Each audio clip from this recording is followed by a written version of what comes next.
Leitura do capítulo 6 do livro Cristo, Necessidade Mitológica. Subtítulos: A ressurreição, do AS ao S, a necessidade do mito, a morte mata só o corpo, Cristo, espírito permanecendo vivo, o problema de um corpo humano no céu, as aparições, a fase mitológica das religiões. Depois da morte de Cristo, entramos numa outra fase do desenvolvimento do fenômeno. As posições se invertem. À morte do corpo sucede a ressurreição, uma vida maior no espírito. À dor sucede a alegria. O vencido se torna o vencedor. O vencedor fica derrotado. Os matadores de Cristo encontram-se perante um cadáver que não pode mais ser atormentado nem morto. Portanto, deixam-no e vão-se embora. Eles não têm mais nada a fazer que seja de sua competência. Tudo terminado no terreno deles. Cada qual dirige-se ao posto que o espera conforme a sua natureza e a ordem determinada pela lei. Os homens ficam a rastejar na terra como vermes e Cristo sobe triunfante na glória dos céus. O importante neste acontecimento está no fato de que o mesmo nos mostra em forma positiva, experimentalmente vivida, como, objetivamente, se realiza a passagem do AS ao S. Aqui temos o fenômeno debaixo dos olhos e podemos estudá-lo como estamos fazendo para compreendê-lo e torná-lo aplicável a nós, cada um em seu particular ponto de vista. Podemos, assim, submetê-lo a análises de laboratório, as quais nos interessam de perto, porque, mais cedo ou mais tarde, todos deveremos viver aquele fenômeno como uma necessidade à lei da vida. Mostra-nos Cristo com a sua paixão de que maneira todo indivíduo que, tendo atingido a maturidade, poderá realizar a maior revolução biológica, ou seja, a passagem do antissistema ao sistema, fechando assim o ciclo involutivo-evolutivo iniciado com a queda. Trata-se da passagem da esfera de ação do elemento negativo ao elemento positivo. Trata-se do momento crítico no qual abandona-se um campo gravitacional e sua respectiva influência para ingressar num campo oposto. Quanta gente o AS havia mobilizado naquelas pessoas que se empenhavam a disputar a vida de Cristo. Vê-se que eles se moviam em série, numa única direção, como movidos sob um único impulso. Mas, depois do fato consumado, até o AS parece dar-se conta da gravidade do ato cumprido. A convulsão dos ânimos se transmite à terra e a agitação se revela também no plano material.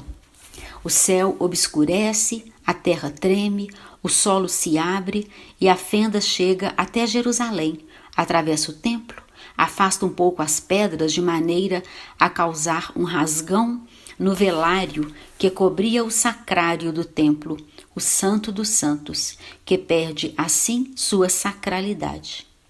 Depois deste último desabafo revelador de sua natureza destrutiva, o AS esbarra contra os próprios limites que o definem e se detém e chega ao fim. Entra então em ação a força oposta, a do sistema, que é fonte de vida e fomento de ressurreição. Observemos este fenômeno. Sempre que se trate de fatos extraordinários na vida de Cristo, como é a ressurreição, os escritores católicos fazem dele um argumento em favor da grandeza da Igreja. Os anticatólicos fazem dele um argumento em contrário. Mas poucos se interessam por compreender o que tenha verdadeiramente acontecido, deixando-se guiar pela lógica em lugar de se deixar levar por impulsos particulares. A maior parte está interessada em demonstrar a verdade ou a falsidade do mito, mas poucos estão ansiosos de lhe explicar a gênese e de lhe respeitar a presença por lhe ter compreendido a importantíssima função. É inegável que o Cristo teve logo plena consciência da importância dessa ideia, a ressurreição, como da própria chave para compreender a doutrina de Cristo, da qual constitui a razão de ser e o seu coroamento. Esta ideia encerra a da superação da vida terrena em um outro tipo de vida, sendo fundamental naquela doutrina. Esta é a grande ideia que Cristo trazia consigo à terra, com a missão de testemunhar-lhe a verdade mediante sua própria ressurreição. É a mesma ideia que nós, com outras palavras, chamamos de retorno ao sistema. Não importa a forma. O cristianismo achou por bem expressar-se com o mito, admitido por fé, por ser o meio mais apropriado para a psicologia das massas. Nós nos expressamos utilizando a análise e a razão, porque isto é melhor aceito pela mais evoluída mentalidade do homem de hoje. Mas a verdade é uma só, e o caminho da evolução, com a sua conclusão, é o mesmo, igual a todos, com maturidade para regressar ao sistema. Este é o feito sublime que Cristo realizou e que nos quis ensinar. Ora, é incontestável que desta ideia da continuação da vida em uma forma mais alta com o retorno ao sistema, era necessário oferecer uma representação compreensível no plano humano para a forma mental comum. Então, para este fim, a remoção da pedra do sepulcro, impulso de uma explosão de vida, foi quanto de melhor se podia imaginar. Devemos compreender que para tal mentalidade, quando se fala de vida, está em jogo a vida do corpo.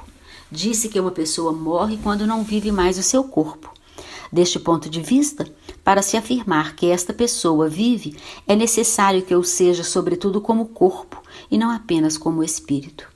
A mentalidade materialista, que predomina também no campo religioso, impõe que se permaneça no plano físico. Para ela, Cristo era a pessoa física que pisava sobre a terra e não a sua personalidade espiritual.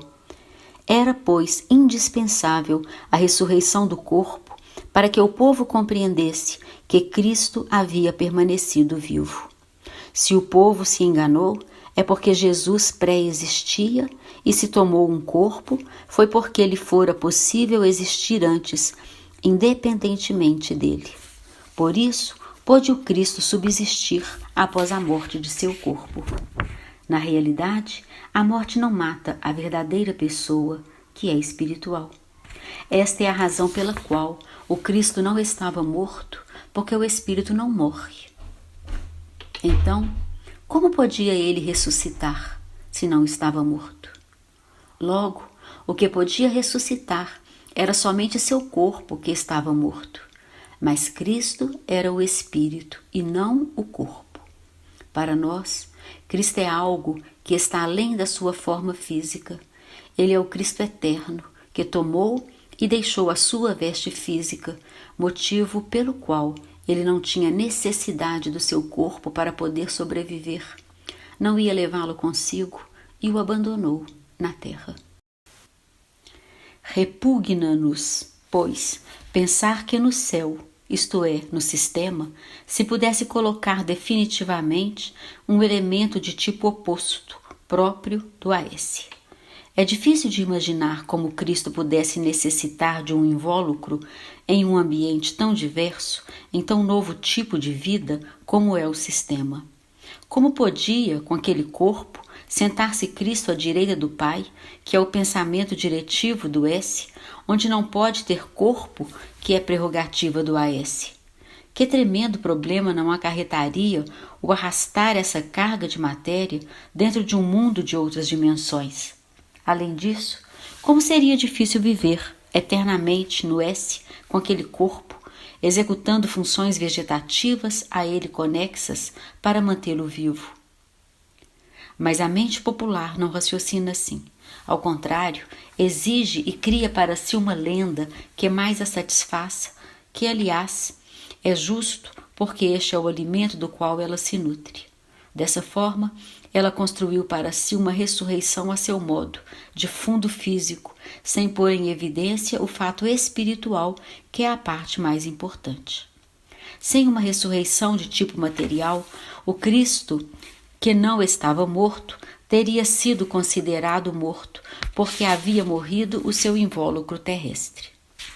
Para o povo, era necessário um sepulcro vazio e um corpo desaparecido. Daí o fato de imaginar Cristo elevado ao céu, o passo é breve.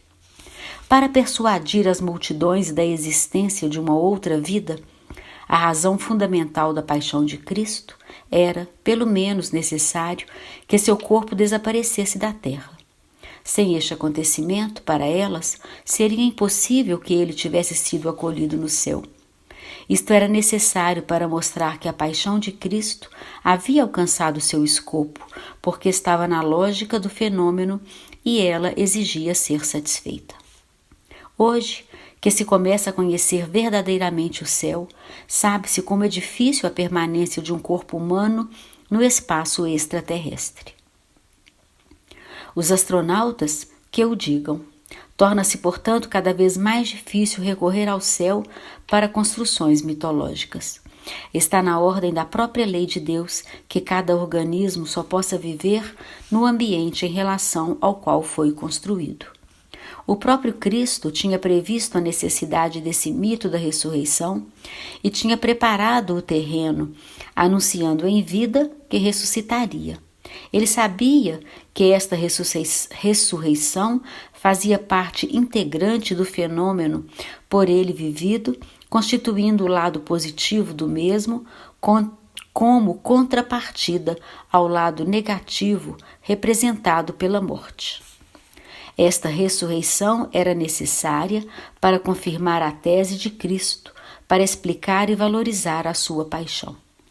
Cristo devia provar que esta conduz à vitória da vida, que expressa o S, sobre a morte, que expressa o AS.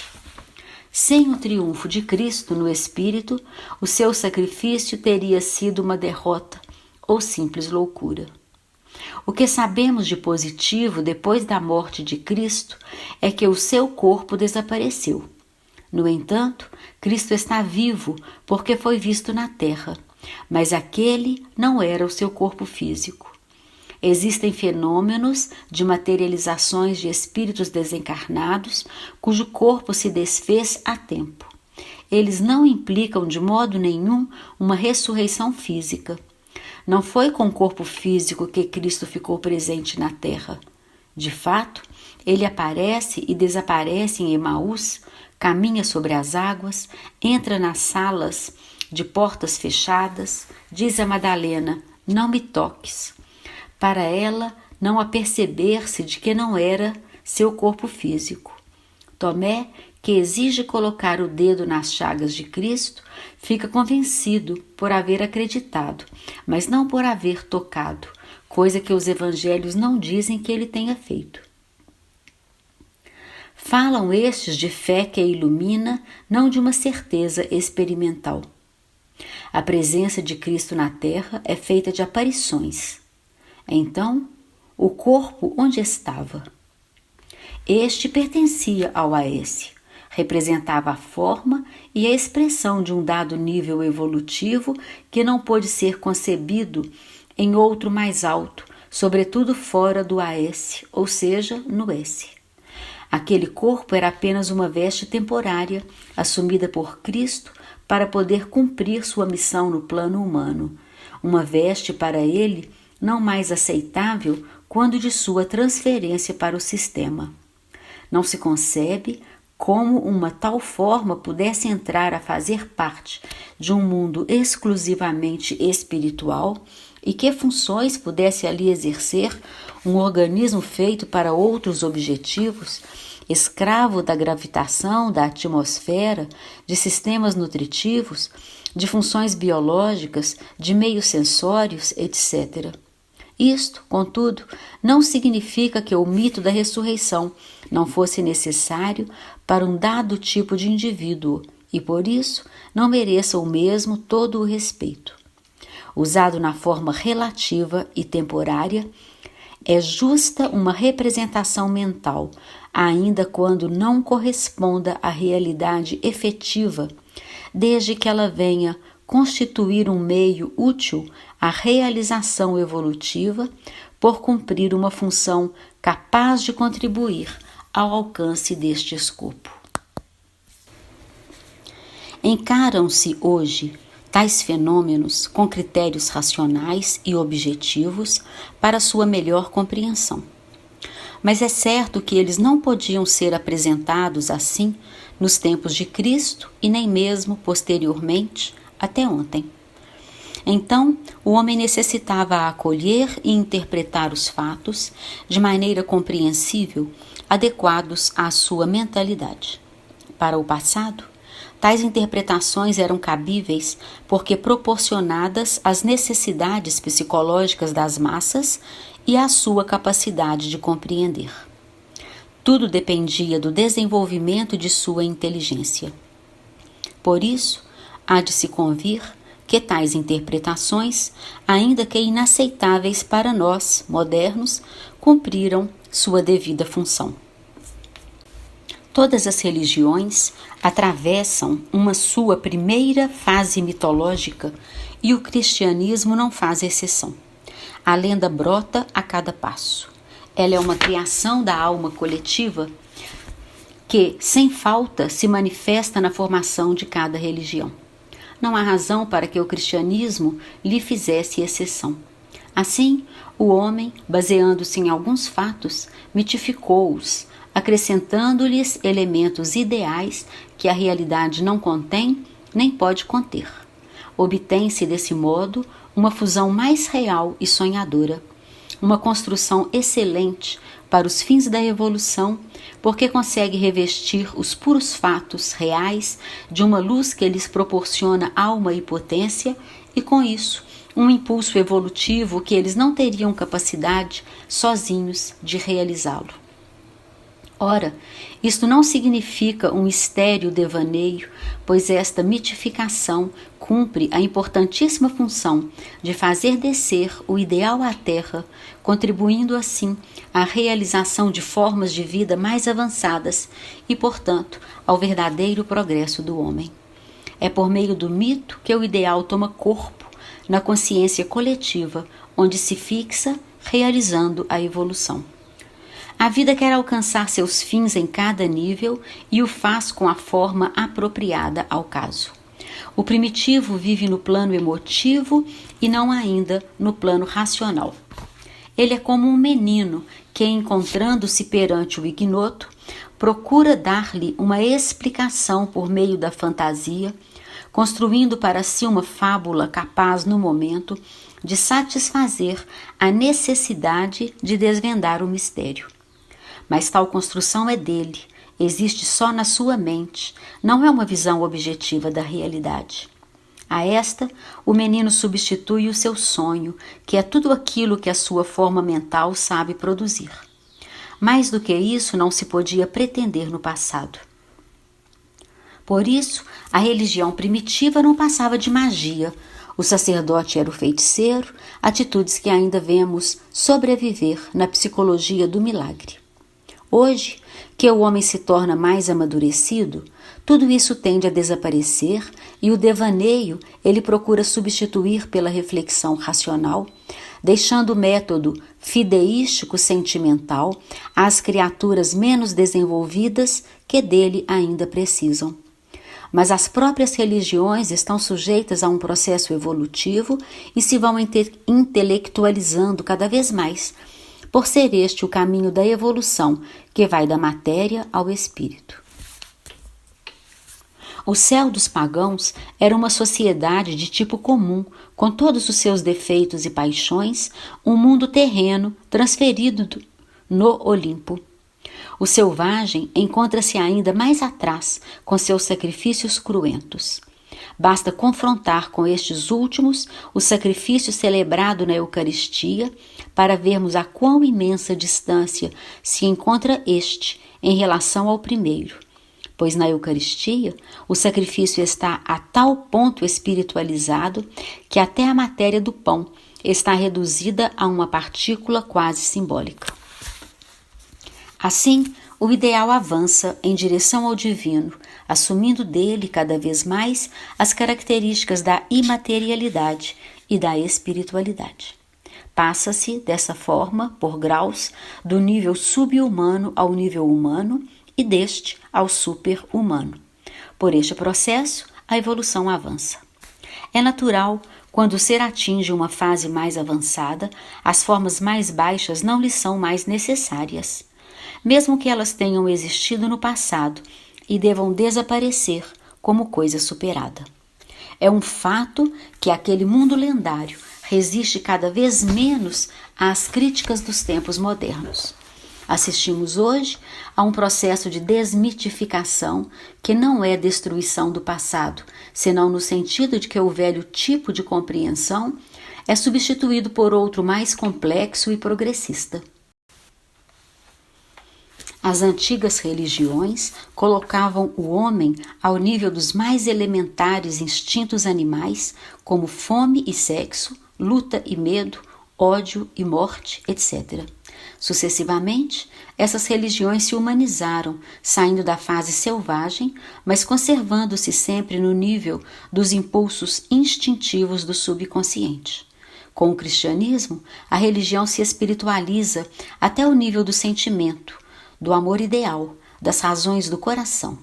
Realizam-se assim maravilhosas construções no terreno fideístico emocional. Não se trata de vãs fantasias, mas de criações do inconsciente, que têm um profundo significado biológico. Isto porque elas cumprem uma real função criadora, expressando uma técnica de aquisição de novas qualidades superiores por parte da personalidade. Representam, em suma, um instrumento de conquista biológica em sentido evolutivo a nível espiritual. Com tais criações ideais, manifesta-se o inconsciente que, pela repetição dos respectivos atos, pensamentos, procura fixar, sob a forma de qualidades, alguma das suas superiores aspirações, para dar ao corpo os aspectos reais da vida, adaptando-os e utilizando-os até o fim. É enxertando na crua realidade biológica essas mais elevadas aspirações que o homem consegue erguer-se ao longo da escala evolutiva. Que importa se não se afasta ainda de lendas e representações mentais? Não é este um terreno de investigações científicas, mas de criações espirituais lançadas em frente para antecipar o futuro. O que há de sólido objetivamente neste fenômeno está no fato de se constituir uma técnica de aquisição de novas qualidades, ou seja, naquele importantíssimo processo que consiste em evoluir. Trata-se, portanto, de uma função biológica de grande alcance, e é por isso que a vida permite que se realize. Compreendido assim o significado do mito e o valor que ele representa, poder-se-á entender a necessidade de se usar a máxima cautela na destruição do velho, a qual se é naturalmente levado no processo de desmitificação das religiões, ou seja, é necessário não abater o passado, enquanto não se tenha conseguido substituí-lo por algo melhor, indispensável para evoluir. É certo que a vida quer renovar-se, porém para avançar e não para retroceder ou ficar estacionária no vazio. Então, há de se cuidar que a desmitificação não paralise a função evolutiva a ser cumprida pelas criações mentais das massas. É certo que hoje o homem está se tornando adulto e, assim, começa a transferir o fenômeno religioso do terreno emotivo àquele racional. Assim, ele subirá mais um degrau, além dos que subiu no passado. Mas é um passo laborioso, porque presume uma maturidade que as massas ainda não alcançaram. Cada manifestação da vida é proporcionada àquele seu grau de maturação. Cada coisa a seu tempo. A religião do futuro terá uma base científica. Estamos hoje numa fase de passagem. O que a humanidade infantil necessita não é o que precisa uma humanidade adulta. A atual crise do cristianismo é profunda, porque é devida precisamente a esta passagem da fase religiosa, lendária, fideística e emotiva, àquela fase positiva e racional. O caso é grave, porque não se trata de crise desta ou daquela religião, mas de uma crise psicológica global que leva a um novo modo de conceber a vida, do qual decorre a mudança da forma mental do homem e de tudo o que dela deriva, incluindo as religiões. A verdade é relativa e progressiva. Assim como se passou da religião do Deus vingativo à do Deus de bondade, da mesma forma se passa hoje à religião da inteligência.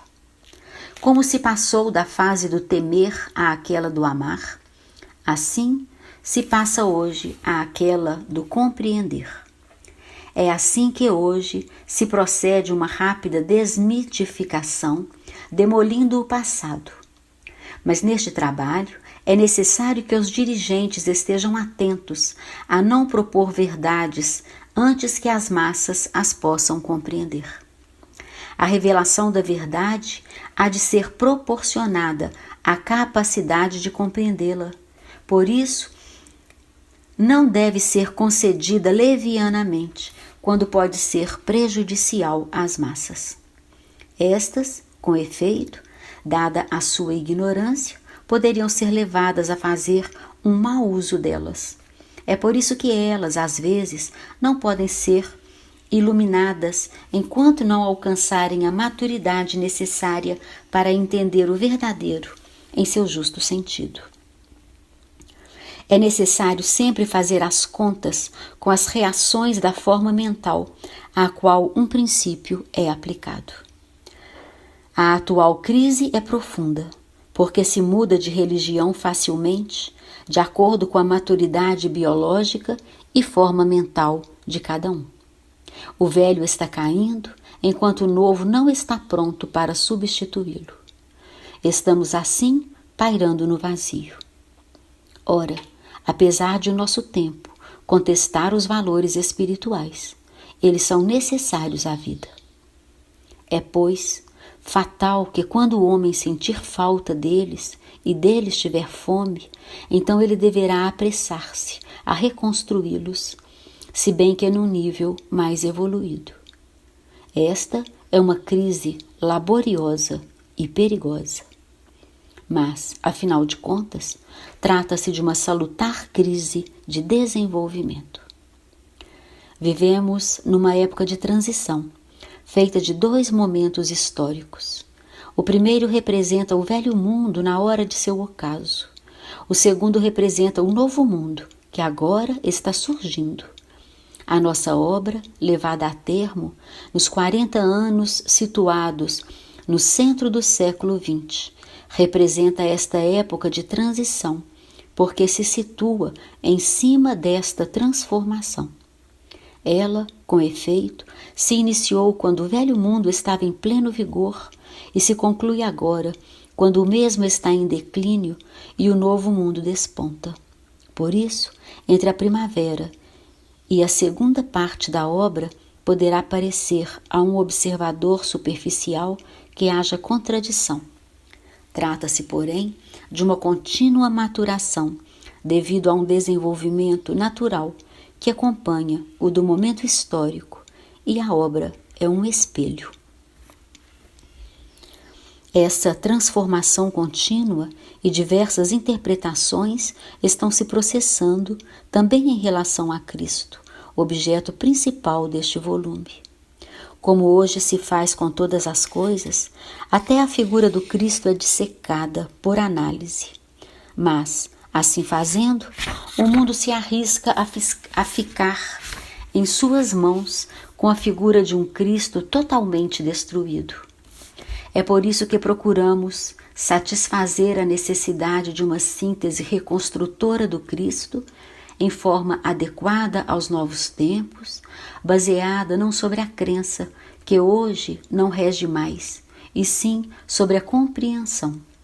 Também aqui não se trata de contradição entre o velho e o novo, mas de uma continuação, que é maturação e natural desenvolvimento do modo humano de entender as coisas. A desmitificação deve ser uma atualização e não um aniquilamento. Quando os mitos já cumpriram a sua função, então naturalmente se tornam falsos e morrem por si próprios de velhice. Não é necessário destruí-los. A vida pensa sozinha em renovar-se. Em muitos casos, tratar-se-á apenas de dizer as mesmas verdades, embora de um modo mais completo, mais controlado, mais racional, mais genuíno, sem mitos, o que torna as mesmas verdades ainda mais autênticas. Que um espontâneo processo de desmitificação esteja hoje em ação é mais que evidente. Ele revela a superação da fase infantil da humanidade, da qual está saindo.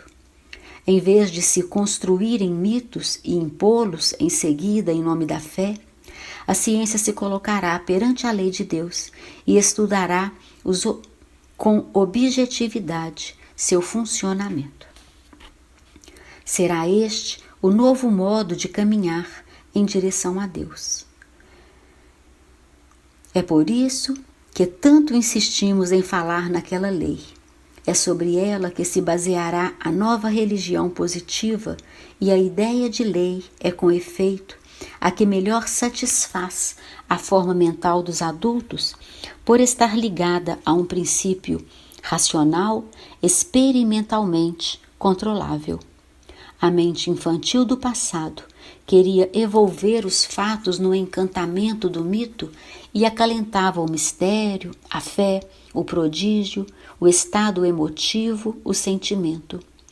Enquanto a mente adulta repugna o inaceitável e concorda com tudo aquilo que, como a lei, é positivo, racional, rigorosamente controlado, exige espírito crítico e processos de investigação da mesma natureza.